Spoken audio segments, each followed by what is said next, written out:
All right, y'all, welcome to the Scott Horton Show. I'm the director of the Libertarian Institute, editorial director of antiwar.com, author of the book Fool's Errand, Time to End the War in Afghanistan, and the brand new Enough Already, Time to End the War on Terrorism. And I've recorded more than 5,500 interviews since 2003, almost all on foreign policy, and all available for you at scotthorton.org. You can sign up for the podcast feed there, and the full interview archive is also available at youtube.com/Scott Horton Show. All right, you guys, introducing John Vaughn. Welcome to the show, John. How are you doing? I'm doing well, Scott. Thanks. Happy to have you here. So tell us your name and rank, and you can leave out the serial number, and then tell us what the hell you're still doing in the U.S. Army. So my name is John Vaughn. I'm a captain in the U.S. Army.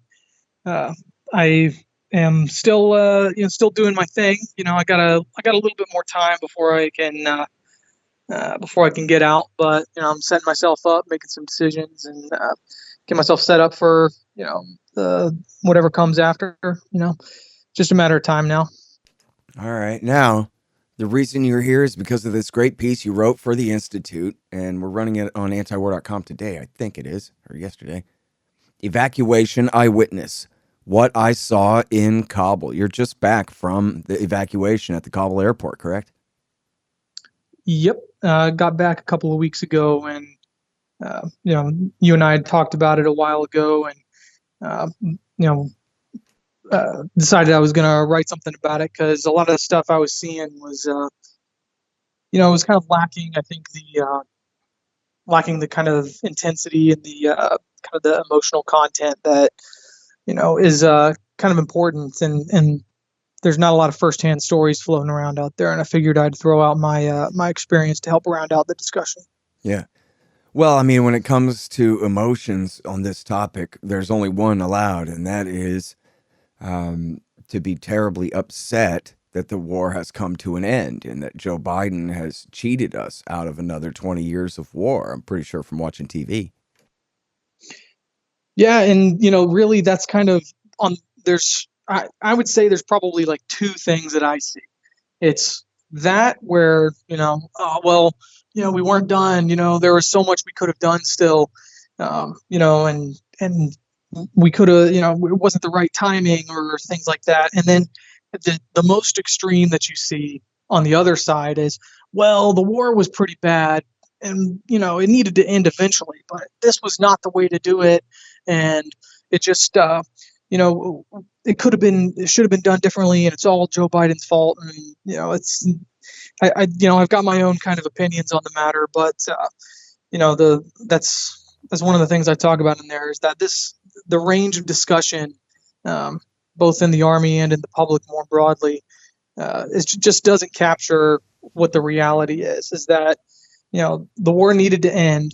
And no matter when this was going to happen, in more or less to a greater or lesser degree, it would have looked pretty much the same as it did all during August. So that's kind of why I wrote the piece. To give people that kind of personal insight and that view on the ground of what was going on. Mm-hmm. Well, all right. So before we get to the view on the ground of exactly, what it looked like from your position there, can we talk about the alternatives there? Because I think you're right that is, a very powerful part of the message. And I got to admit that, man, they could have done this better and different. And, but I think other people aren't really recognizing the position that they were in, was that in order to, because there are two major problems, right? The first major problem was leaving all the equipment behind with the Taliban or with the Afghan National Army that then got turned right over to the Taliban. And then second was waiting so long to pull all the civilians out so that now, not that they all got slaughtered on the way out, but they could have been. And they, you guys ended up being dependent on the Taliban for security to get the people ushered out as the government there was completely collapsing. But what was the alternative, right? Would have been to just say that to admit that the Afghan government and army were a complete joke. And, like Citigroup cannot last without American government largesse. And so we're taking all of their equipment away and we're getting all our civilians out before it's too late, before the Taliban take over everything. And if they'd done that, they would have been absolutely crucified. That would have been the right thing to do. But politically, they would have been accused of destroying the Afghan army, incredibly, right? Just completely destroying the Afghan army and completely undermining the Kabul government, and then they would have been blamed for its fall. They would have just been they would have had to have just been willing to take that on the chin and just say, fine, you can accuse us all we want, but we know that chances are so high the Taliban would have ended up with all this stuff in a matter of weeks anyway. That's the only way to do it. And instead, they sold it like, well, it's okay to withdraw because the army that we've built and the government that we've built are so good and so strong and so well-liked and so powerful that we've done our job. We're calling it mission accomplished. That was Biden's, his first big speech on the thing was, look, we built a 300,000 man army. And he was trying to say that, look, if they can't stand without our help, then that's just too bad. But what he was saying was they can't stand without our help. And so once they had boxed themselves in like that, then, we saw what happened, right? They ended up turning over, I don't know how many $1 billion worth of what all different kinds of equipment to the Taliban. I mean, the most obvious thing in the pictures is Humvees and stuff like that, but God knows what all they got, And then, of course, the civilians were put in that awkward position of having to flee like that, which was the embarrassing part for them. But anyway, so I just wonder, what your opinion about that is, or whether there was a way for them to construct the withdrawal in a way that would have been, better for keeping those weapons out of the hands of the Taliban and safer for the withdrawal of the civilians there without getting stuck in that position of being accused of undermining the government and being the reason that it falls. Yeah, absolutely. So with this regard, there's two different problems like you were talking about, and the first one was I think it kind of the way that I always thought about it was the two different problems that were being faced by both the military and by the politicians and by the kind of the leaders, and this is less like my opinion on it and more just kind of like building the thing. I think it's more of a question of when and how, right? So the timing was very important to how this was going to go, and this is something that President Biden talked about himself during the I remember sitting in the operations center in Kabul at like 11 o'clock at night because of the time zone difference, watching his speech at the beginning of it when he came out of Camp David to talk about it. And that was one of the things he talked about is he said, hey, there's two reasons that we're here right now. One of them is that we didn't want to pull out or start the evacuation too early because it was going to undermine the Afghan government. And, I think that, and, they've kind of admitted as much, that the speed and the completeness and the totality of the Taliban victory was totally unexpected by kind of maybe not the entire military, but definitely by the political leadership of the military. They had hoped that there would be, and this is something you talked about on your show as well, that there would be what was the word you used? It's the decent interval between the withdrawal and right. the withdrawal and the collapse, and that did not happen. The withdrawal hadn't even occurred until the collapse had already happened. One of the things I talk about in my piece is that, and that was part of the consequence of delaying the withdrawal, right? We had a deal for May 1st. The Taliban seemed to have stuck to their schedule while the Americans delayed theirs by 4 months. Well, so there goes your decent interval. I mean, they were the ones who gave it away. Yeah. So that's the first thing, right? Is like they didn't want to compromise the Afghan government, and they expected, and a lot of people did, and when you had Andrew Cockburn on your show a while ago, that was one of the things he suggested. He said, well, the Afghan army is pretty big, and if they decided to fight, they could put up a pretty stiff resistance for a while. Well, it just turns out that they just didn't at all.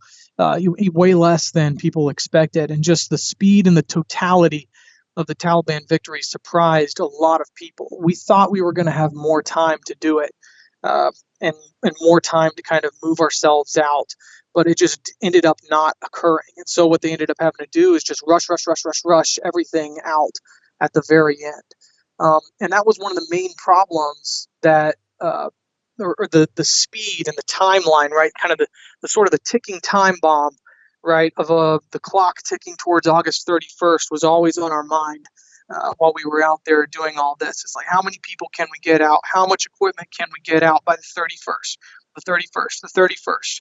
And that was a huge determinant in how we were able to provide for the the withdrawal of everybody. So, taking care of, we were able to move out in that amount of time, 150,000 people, right? And if you think about it, right, like what would you need to do to take care of 150,000 people to feed, to clothe, to provide waste disposal and water services for all of that, and then imagine having almost no time to prepare for it. And then on top of that, not having the normal ways that you would go about doing it, like contracting somebody to do it, right? So like the timeline was absolutely critical to determining how things were going to go while we were there. It also determined the amount of equipment that we could move out, the number of people, and the types of equipment that we could move out as well, right? Because if you're flying everything out on planes, right, there's only so much stuff that you can put on each plane, and there's only certain ways that you can arrange it so that the plane is able to fly straight.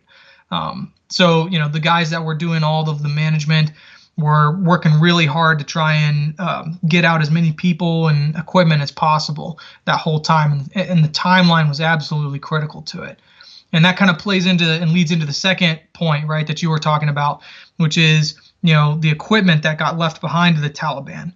And so I think that personally, like looking at it, I think it's more of that problem is more of an optics thing, right? It's bad optics to see the Taliban running around with our machine guns and in our vehicles and stuff like that.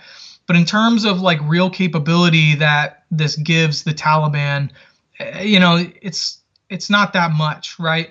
A lot of people I've seen have talked about, however many billions of dollars that we're leaving behind. And, me and some of the other soldiers, as we're cleaning stuff up back there, would talk about that. And I would just say, guys, like the stuff that we're leaving behind for the Taliban, this is grains of sand on the beach. And when we're talking about the amount of money that's been spent in Afghanistan, right? The stuff that we're leaving here, they're not going to be able to support, right? Because they can't buy parts for certain things. Well, what are we even talking about? We got Humvees, we got big old trucks.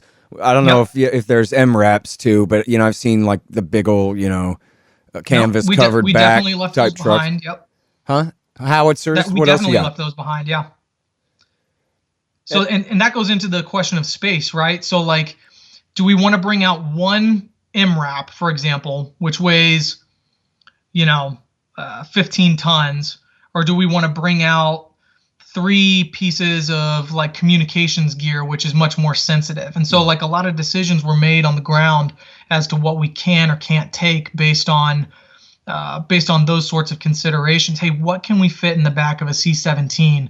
And if we only have so many planes, what are we going to prioritize first? Yeah. So, I saw people saying that, the worst thing here is some of the electronic gear inside the Humvees, anti-IED tech or anti-RPG tech and these kinds of things, that'll all get sold off to the Chinese and they'll break our codes and this kind of deal. But anyway, I don't know what you make of that, if you could answer that one. But also, was there anything else besides trucks and howitzers? I know there were some helicopters. Obviously, they can't maintain the Black Hawks, so those aren't going to fly. And I think they sabotaged most of the Russian Hinds. They bought them. But what else was it that they got? Do you know? Yeah. So as far as the communications equipment, right? Like I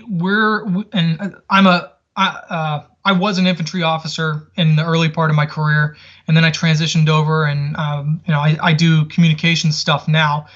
So that's kind of my wheelhouse, and we were very thorough in going through and identifying the things that held like encryption or that held secret secret hard drives and stuff like that. And we were very thorough going through and cleaning up through the area. And so like for things inside the Humvees, right, they got the computer systems that can communicate on secret networks. Well, you can remove those hard drives, or you can push certain buttons on them, and that effectively wipes the things and they become paperweights. So as we were going through, that was definitely something that we considered, and we went through and were very thorough about cleaning that stuff up. But kind of, I mean, as anyone can imagine, right? Like, if you're moving out of your house, for example, like how much stuff is left behind every time you go back in there, right? So there's just, and we're talking about an entire military base here, and not even the biggest one. There was also the embassy, which had loads of stuff, so we all did the best we can. And that's one of the things that I want to, emphasize in this, right, is that all the soldiers on the ground, we were working really hard to make sure everything was cleaned up, but we were under the gun, we were under the clock, and kind of had to prioritize as we were going through things. So yeah. And then what was the second part? It was the communications gear. And then just what all else they got. I mean, the obvious footage was the Humvees and trucks, and I got to assume there were some howitzers and things like that, some helicopters. But what am I missing as far as the equipment that fell into the hand? I know there were some pictures of, major ammunition stores and stuff like that. And then I'm sure you saw where the Taliban Special Operations Forces, the day after y'all left the airport, were parading around in American uniforms with M4 rifles.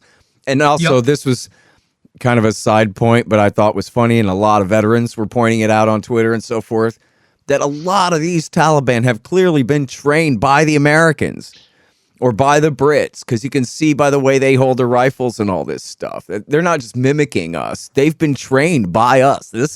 Some of these guys are the Afghan National Army, or at least they were trained long enough to take a rifle and a pair of boots and go home, and learn how to point their pointy finger away from the trigger. Mm-hmm. And if they didn't learn it from then they learned it from 20 years of watching us do it, walking around outside of our bases. A lot of these guys are really hard. I mean, and this, they're hardened warriors, and they know what they're doing, especially those elite guys that everybody saw walking around. And yeah, I mean, that pretty much, identifies it all. Is there's a lot of hardware left on the ground, but a lot of it is stuff that is not any different from what they looted from the hundreds of A&A checkpoints and posts and stuff like that they, acquired and got control of, and we kind of had a little bit of an advantage because we had some time and some space to dedicate to, I guess, let me put it this way. We, as opposed to a lot of the retreating A&A forces, were concerned about demilling the equipment that we were going through. So, but when I say demilling, I mean like making it unsuitable for military use. So like breaking certain components or taking certain things out of them and removing them, depending on what the equipment is, or pouring sand in the fuel tanks of fighter jets, stuff like that, that make them unsuitable for military use. So, we were very concerned about trying to, and we're very deliberate about going through. But the fact is, it's a whole military base, and then we were also dealing with the 150,000 folks that we were moving out of there. So, it was a little bit of split attention. We did try really hard while we were over there to limit the amount of usable stuff the Taliban got. Well, is it right or is it not right that, and can you tell me you were there, for how long leading up to this stuff? So I was in Afghanistan for a total of 2 weeks, and that was, I tell you what, Scott, that was like the longest 2 weeks of my life, man. I bet. We felt like, while we were all over there, we kept looking at each other. But you hadn't been there before that? So I personally have not been to Afghanistan before. Okay. So a lot of our soldiers, especially the older, veterans, had been to Afghanistan before, but most of them had not been to this particular, to HKIA. And when I say HKIA, I mean Hamid Karzai International Airport. Right. So most of them had not been to HKIA itself before. And then, I mean, there was, of course, Kandahar Airfield and Bagram Air Yep. Base were the two biggest air bases. And I was going to ask you just how bad the military was dragging ass on closing those things down, because I know they were trying to pressure Biden into staying and saying, oh, gee, we're not ready yet, and this kind of thing. So I wonder, how much of a role that played in it as well. That they, they've known since February of 2020 that the deadline was May. They should have been ready by then, and they kind of deliberately weren't, it looks like. Well, you would think. I think that a lot of that, the only thing that I know personally that I can speak on is, the stuff that I witnessed there and the stuff that I read on the news. And there's a lot of people that are much more qualified to speak to that particular part of it myself. I think too, one of the things that I saw there that was a little bit, that might be illustrative of this kind of point, right, is that, there's a lot of inertia as well with people doing things. And so it was kind of surreal to me, like as we were going through, like when we got on ground for the first day or two, right, we're all kind of moving around, getting our bearings, taking a look at stuff going on. And it was really astonishing to me, the degree to which people were just going about their business like nothing was wrong, right? Like we were listening to the gunfire and, the explosions from the flashbangs and stuff like that. And occasionally we'd catch a whiff of CS gas or something like that, and then there's just like, guys driving around. There's people sitting outside the coffee shop drinking their lattes. And, we're looking around and the civilians that are working on there, for example, just going about their business like nothing is weird, right? People not packing their bags, people not taking their equipment out. And, I think as much as there are like, people there were absolutely people who had vested interests in maintaining our presence in Afghanistan. I do think also that a lot of it has to do with just the inertia of people not wanting to change, and they're continuing to do the same things that they did over and over again for weeks and weeks. And eventually we had to start kicking people out, and we had to tell the coffee shop guy, hey, you're closing your doors tomorrow. Like, get your stuff out of here, right? Like all the shops and stuff that are on the base. You guys can't come on anymore. You're not allowed to come on. And all that especially changed after the suicide bombing. It just kind of escalated, and that was when things really kicked off into high gear and people started moving. And it's just a tragedy that it took that long for people to kind of get their wits about them. Yeah. Okay, hang on just one second. Hey, y'all, Scott here for EasyShip.com. Man, who wants to use Stamps.com? They're terrible. Their website is a disaster. I've been sending out tons of signed books to donors and friends lately, and it's clear. The only real alternative to standing in line for the 1990s technology at the post office is EasyShip.com. Preparing and printing labels with EasyShip.com is as easy as can be, and they are cheaper and better than Stamps.com. You can even send 100 free packages per month. Start out at scotthorton.org/EasyShip. Hey, look here, y'all. You know I'm for the non-aggression principle and all, but you know who it's okay to kill? That's right, flies. They don't have rights. Fly season is here again, and that's why you need the Bug Assault 3.0 Salt Shotgun for killing flies with. Make sure you get the 3.0 now. It's got that bar safety on it so you can shoot as fast as you can rack it. The Bug Assault makes killing flies easy and fun. And don't worry about the mess. Your wife will clean it up. Get the Bug Assault today. Just click the Amazon link in the right-hand margin at scotthorton.org. In fact, you can do all of your Amazon shopping through that link, and the show will get a kickback from Amazon's end of the sale. Happy hunting. Hey, y'all, Scott here for Lorenzotti Coffee. It's great stuff. It's actually how I'm conscious and recording this spot right now. You probably also like and need coffee. Well, Lorenzotti.coffee's got a great dark roast and these really cool grinders so you can brew it as fresh as possible. Here real soon, they're also going to have a nice medium roast and other options available. Check them out at Lorenzotti.coffee and use promo code scotthorton.org to save 10%. They ship fast and it tastes great. Support good anti-government stimulant suppliers. Go to Lorenzotti.coffee today. All right, let's get back to that in a second, because I want to ask you about the first day there. Everybody was, afraid of the Saigon helicopter moment and all that. Instead, you got people hanging on to the sides of the planes as they're taking off.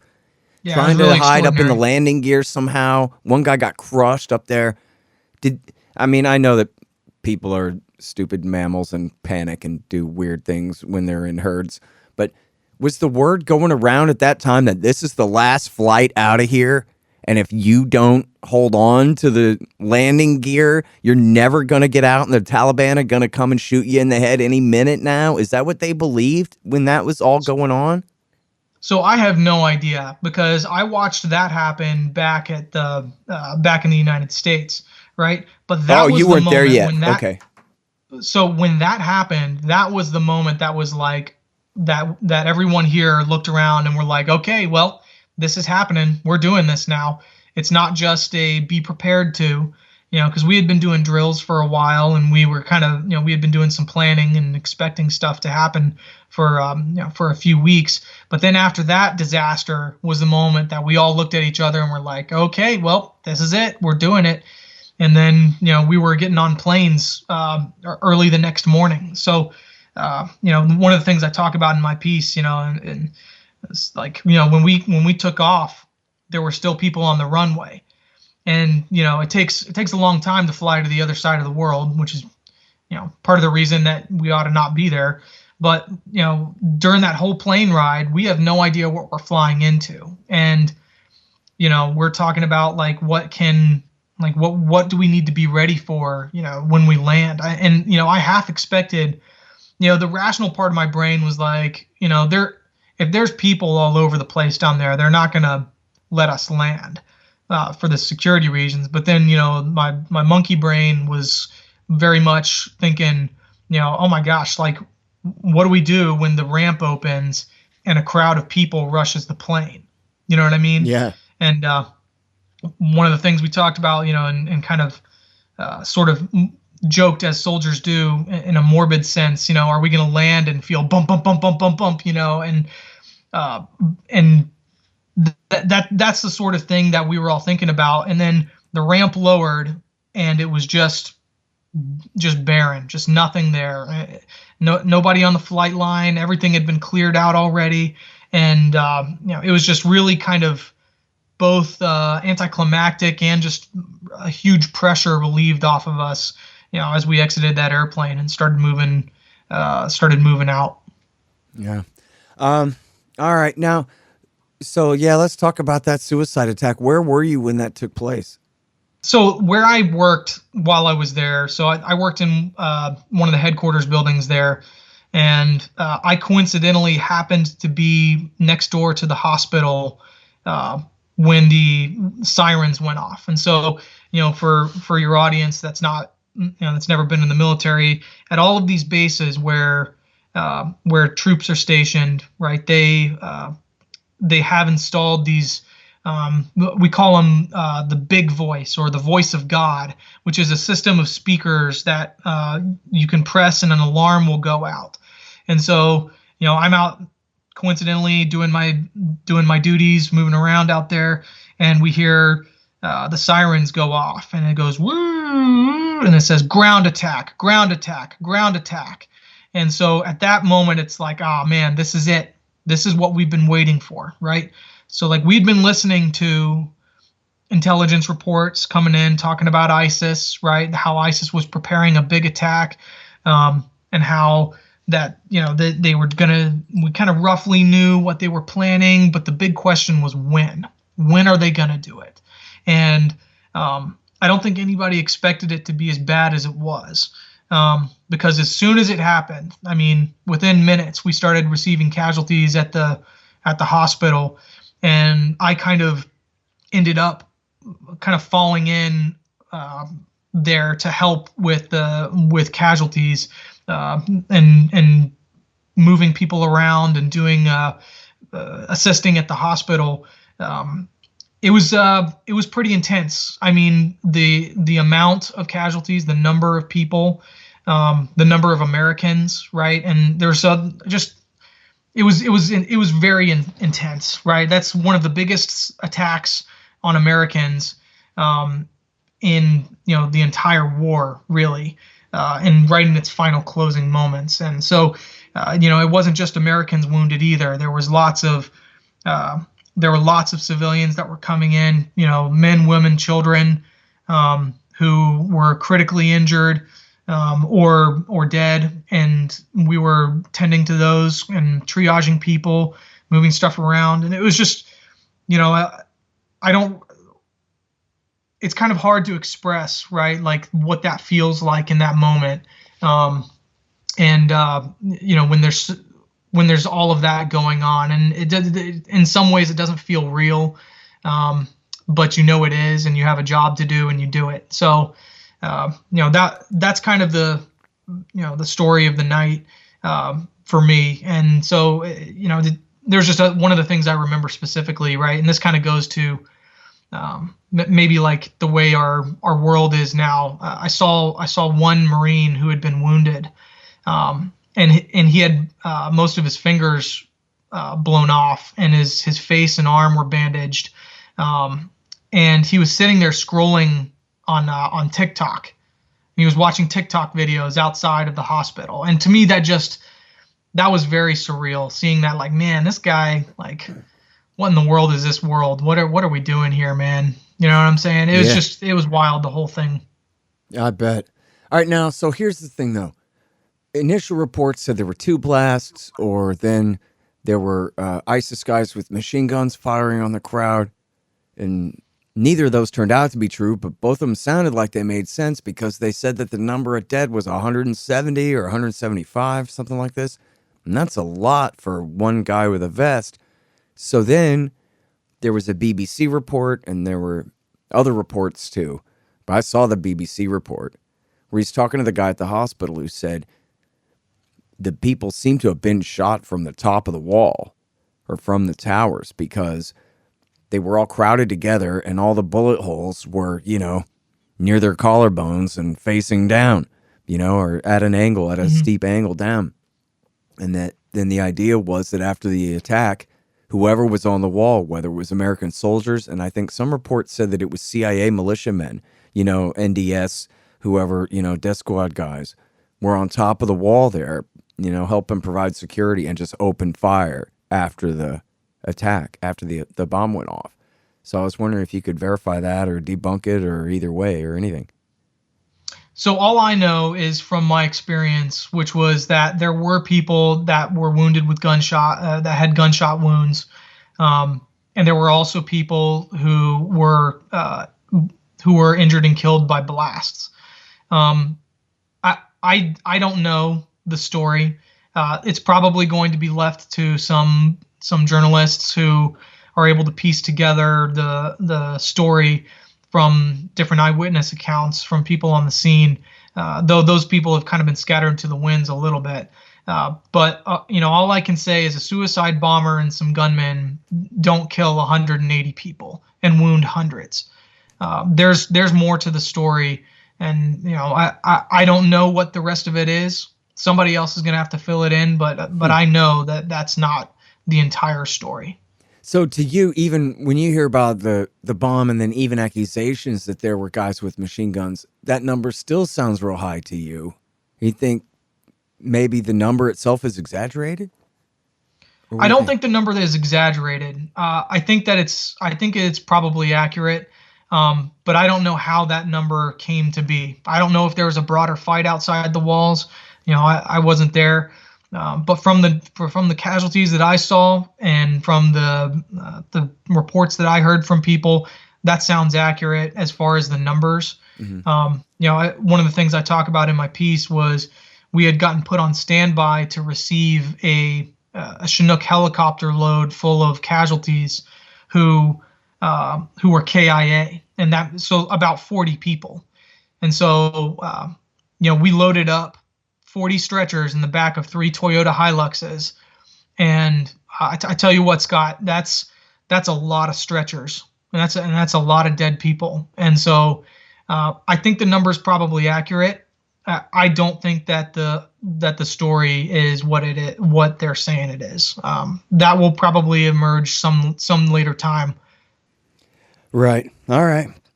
I don't know, man. What else can you tell us about what you know and what you saw there? I mean, eventually you guys they said 100,000 people moved in and out of that airport over, 2 weeks? Is that correct? Yeah, it was really extraordinary. So I think that I think one of the other things I definitely wanted to highlight, right, was personally, I think that the conditions on the base were much worse than what were being reported by the news. And I don't think that that was necessarily the fault of the military. Like I was saying earlier, it's extraordinarily difficult to take care of, 10,000 people at a time, day in, day out. But like it was pretty horrific, especially the scenes outside the gates. Watching that transpire, at the headquarters through the big camera, looking at the gates. It was really extraordinary watching that go through. We're stuck in this like moral quandary, you know what I mean? Where like if we don't maintain order, then we're gonna get overrun again, right? Where the people are going to come over the walls and it's going to block the airfield, and then we're going to be stuck and we're going to be in a really bad situation. But in order to keep that order, there has to be brutality involved. And so a lot of that was done by the Afghans, and then kind of on the outside of the walls, it was done by the Taliban, trying to maintain the order outside the walls, and kind of through some extraordinary things. And we did everything that we could to try and make that as fast and as and to take care of all those people, but it got way out of hand, just from the compression, the time limit again coming back into play. We only had so much time, and we started to kind of sacrifice some of the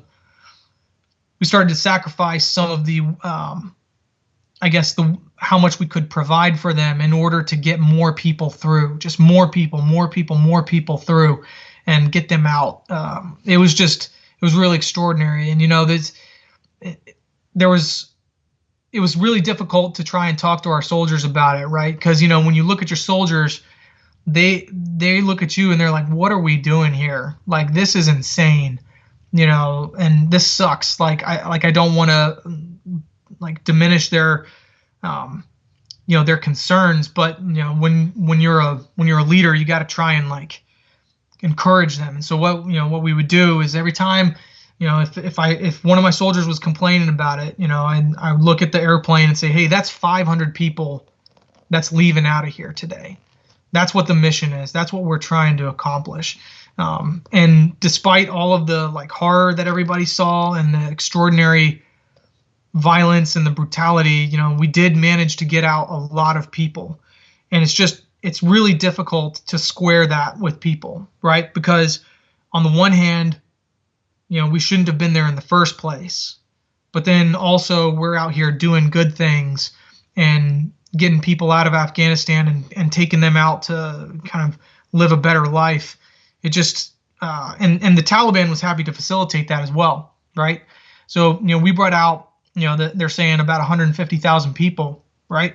So that's essentially an army's worth of people that the Taliban of the Taliban's enemies that the Taliban doesn't have to fight anymore, and probably 2 generations worth of people that they don't have to fight anymore. The people who are adults now and their sons. So it was just kind of like a Russian doll, you know what I mean? Like you take off the one thing and there's something evil inside of it, and then you take off the top of the next one, there's something good inside of it, and then you take off the top of the next one, there's something good again, and just it just was all mixed together in a really difficult situation. So. Now, were there still giant crowds of people waiting outside when you guys left? Sorry, we got to draw the line here. And so no, there were not. So by the last few days, partly due to when you take 100,000 people out of anywhere, that will thin out the crowds considerably. But then also as the days kind of progressed, right, we watched the crowds grow smaller and smaller. And part of it was, I guess, us flying people out, and then the other part was the Taliban also slowing the inflow of people. So they started kind of getting closer and closer to the walls and pushing people away and dispersing crowds through various means as time progressed. And then by the end of, by the last day or two, there was practically no one outside of the gates, maybe 1,000 or a few thousand people, but nowhere near the massive crowds that we had seen kind of the middle part of August. All right. Now, I think people are going to be afraid that they're terrorists, sleeper cells, suicide bombers, and warlords and criminals and God knows who among the Afghans must have gotten on those planes and are headed this way. What about that? Oh, yeah. I think that's a totally reasonable concern to have for people. Just like, when we were talking earlier, right, about there were lots of Taliban that seemed to have been trained by Americans, right? We couldn't keep them out of the Afghan army. We couldn't keep them out of the Afghan civil service. We couldn't keep them out of the Afghan government. So all those people that were working for the Taliban and for the Afghan government, potentially could have gotten out themselves. The thing that I'd like to hear your opinion on this as well. I don't know that the threat of Taliban terrorism is necessarily high. They were not the people that attacked us on 9/11 after all, and they have more of a focus on their own problems inside of Afghanistan. So I don't think that's necessarily the Afghan Taliban is not going to attack here, but somebody trying to get them in trouble with us could, Right. And so now, that's kind of the thing that we do have to worry about is the ISIS infiltrators, the people that they got in who either jumped the walls to try and get in. Every night while we were out there, we were catching dozens of people who were scaling the walls to try and get out and get into the lines. A lot of those folks were probably ISIS members who were probing for weaknesses. And, even though we found dozens, how many did we not find? So, I think the concern about, did we just export a bunch of radical people is something that we do have to contend with and something that we have to be concerned about. I think the prevailing attitude from both the State Department and from the military while we were there was, let's get them out and sort it out and sort it all out later, right?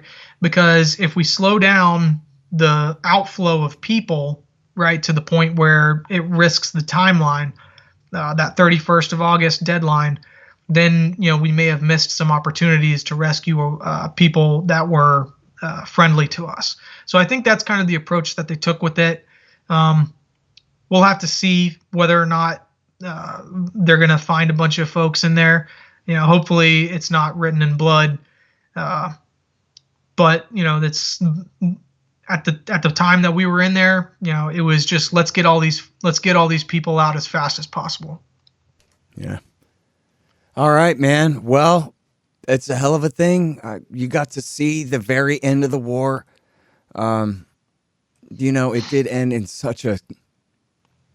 I mean, it could have been worse, right? It ain't like Baghdadi and ISIS taking over Western Iraq or, something like that. The Taliban are bad, but they ain't Al-Qaeda. But, still to have, I don't care about this part, but for Washington, D.C., this is what matters most, is the humiliation of the failure of their project in real time as they're leaving, in the middle of leaving like that. Yep, in front of the eyes of the world. Yeah, pretty catastrophic there. And then, leaving the weapons with the Taliban and all that is, as you say, that's also mostly just a matter of perception. It's not going to really change their strength as the ruling party in that country in any meaningful way. And, but then, to have people hanging on to the sides of planes and falling off and to have a suicide attack at the gates and then this horrible reprisal I keep mixing the two up. First of all, there was the reprisal strike in Jalalabad that killed at least 2 people. And I don't think we ever found out who they were. I asked Matthew Akins and he didn't know who they were either. He's in Kabul reporting on all this stuff, but the best he'd heard was, I don't know, they killed somebody. And then Yep. this one in Kabul wasn't a reprisal. It was meant to be a preemptive strike against an ISIS car bomb that turns out was no such thing at all. It was an aid worker who'd been working for the Americans all along, and he was trying to get him and himself and his family into the United States. He was trying to get on one of those planes, and he'd spent the day delivering water and food to hungry, starving, desperately poor people. And then they blew him away, and all of his toddlers, 7 children killed, 3 adults in this thing. And it is, you know, if you wrote a novel of the end of the Afghan war, that's pretty much how it would end, you know? Yep. As the period on the way out the door, on the, you know, the end of the sentence there.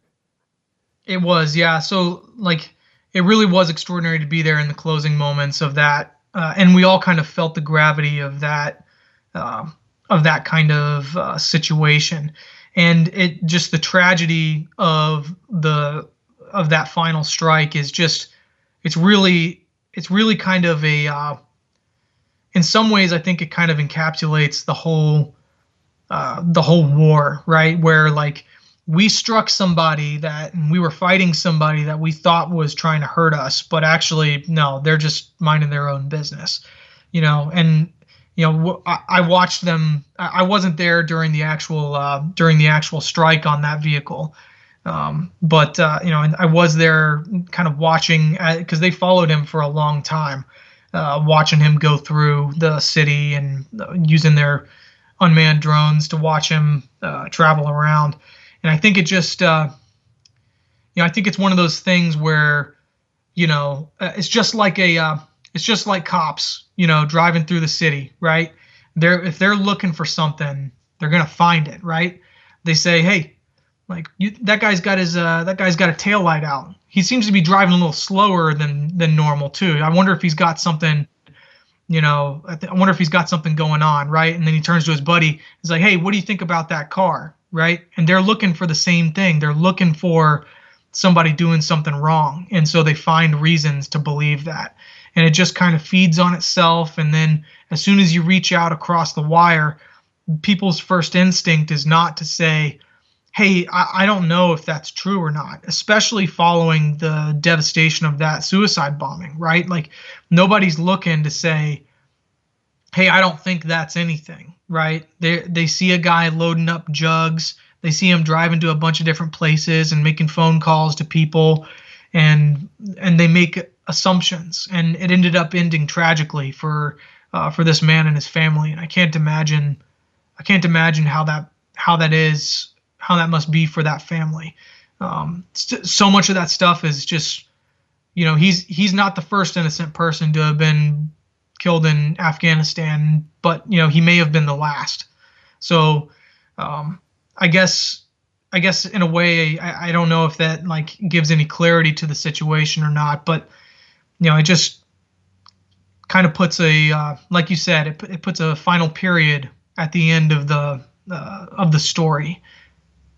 Yeah, well, let's hope, right, that this isn't just someone on Twitter said to me just as soon as they were done pulling you guys out of there, goes, all right, well, who's getting ready to hear Horton start referring to Afghanistan War 2 coming soon?